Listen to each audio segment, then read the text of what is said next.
Hi everyone, I'm Dr. Randy Green, a New York State licensed psychologist, master practitioner of neurolinguistic programming, and licensed facilitator of the mythogenic self process. I want to express my sincere gratitude to you for signing up for this powerful, positive, and innovative seminar, Living Well, the Power of Being You. I am truly excited for you and look forward to guiding you through some absolutely amazing experiences. And so I've created this video as your free gift for having registered to participate in the seminar. Consider it a trailer, as you would find regarding upcoming movie adventures. You know, speaking of adventures, you're about to begin one.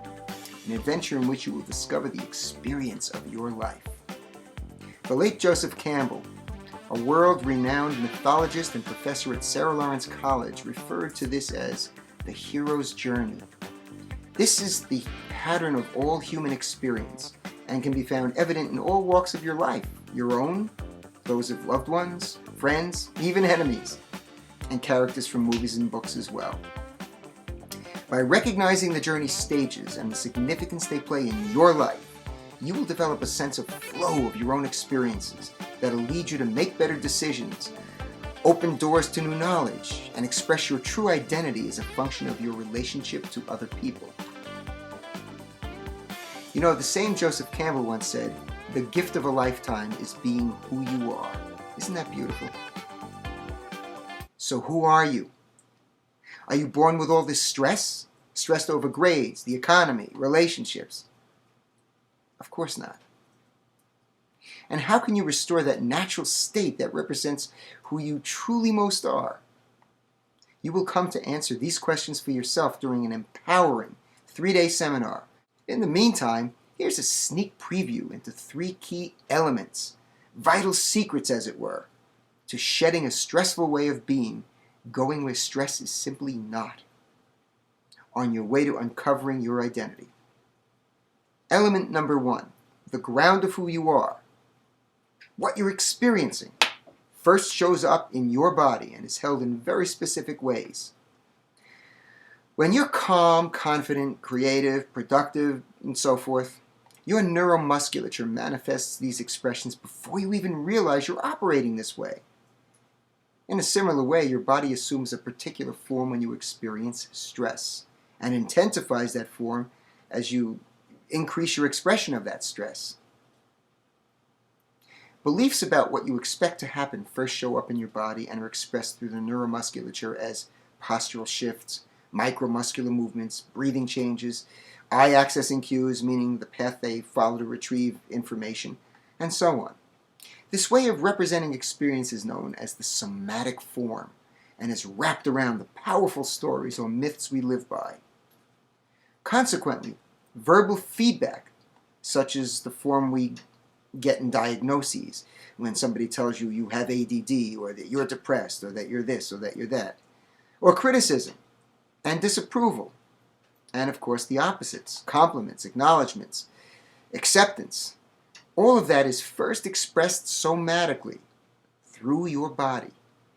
Accordingly, this is the most fundamental way we manifest who we are in the world. Vital secret, or element number 2, has to do with language. What you say is what you get. Language can trigger the release of certain brain chemicals that lead someone to expect success or failure in family and peer relationships, work, and performance. In this way, words themselves are a form of neurotransmission. Get it? And you could say all communication is a neurotransmitter. Element or vital secret number 3 has to do with how you filter. Shift the filters, force the sort, I always say. Shift the filters, force the sort. Where you place your attention is where you're going to get your result, period. It's not uncommon for most people to hone in on the very things, the experiences and information that do not enhance their lives in any way. Is that you? Come on. How many times in the business arena have you attended a meeting in which a new idea is presented and thought, okay, let's see, when is this not true? Right? You certainly know people who've done that if it hasn't happened to you directly. How many of you listen to the news? I love that. Either on the radio driving home from work, or watch the news on TV, the 6 o'clock news, or 6:30 with Katie Couric or someone. What are the first 3 stories, what they refer to as lead stories, I believe? What are they typically about? Pick a category. Are they about, say, kids who excel in a particular school subject or sport? Are they about someone who found a way to persevere despite a challenging situation? Are they about a rescue of some sort? Of course not. They're typically about death, destruction, economic woes, even impending bad weather that becomes sensationalized and then often fails to occur. You ever go to your supermarket to buy a few things soon after bad weather's been forecast? I love this. You go in there and the scene is reminiscent of something from the day the earth stood still. You know, scores of people pouring through all the dry goods, the toilet paper and paper towels and canned goods, as if, they'll never go shopping again. You know the expression, no man is an island? By the way, that works for women too. Nothing could be more true. Our identities, who we most know ourselves to be, is derived from the values we embrace and people with whom we associate. Some people define themselves from what I call the OMG, or the oh my God position. The stories they embrace and people they call their circle of influence are very concerned with what's wrong with work, with the economy, at home, and so forth. The government, their sex lives. Then several among them end up calling me and wonder why they experience stress and want to know how to get rid of it. Other people, however, sort differently. They place their attention where they want it most. A new job, a new car, a new hobby or interest, new human interest story, if they're reporters. How many of you watched the news about that U.S. Air pilot hero, Sully Sullenberger, the man who put a U.S. Air jet, into the Hudson River and in the process saved 155 people? Made national news, didn't it? How did you feel when you heard that story?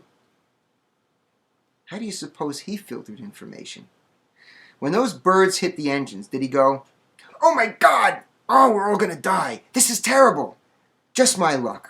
Just my luck. The stupid birds had to be right there as I was in my ascent pattern, right? They couldn't just wait a few seconds longer. What the heck else did they have to do? I'll bet it's because I was flying one of those puny 230 Airbuses. That's really what it is. If I were flying a 767 or a 747 or something, they would have scattered. Never would have hit the plane." You think that's what he did? Anybody listening to this ever do stuff like that? Come on, fess up. Of course he didn't do that. Sully never did that. He sorted for what works. I contend, and listen carefully, that he already had the experience of having landed safely in the Hudson before it happened. Evidence for this belief I have came from the David Letterman show, where when Sully made his appearance, he was asked by David, "So Sully, what was it like realizing that there was no way to know for sure what was going to happen?" To which he responded, "Dave, I've been training for that day my entire career." That's powerful. That was exquisite. He generated what we call a future memory, which is something you will learn much more about at this powerful seminar. Sully knew just what he had to do based on having played that experience through his body many times. He placed his attention where he wanted it most, and that's one of the vital keys to going where stress is not. Simply not having it. Stress is not where your attention is because it's elsewhere. So how do you do that? I'm sure you're wondering all this time, how do you do this?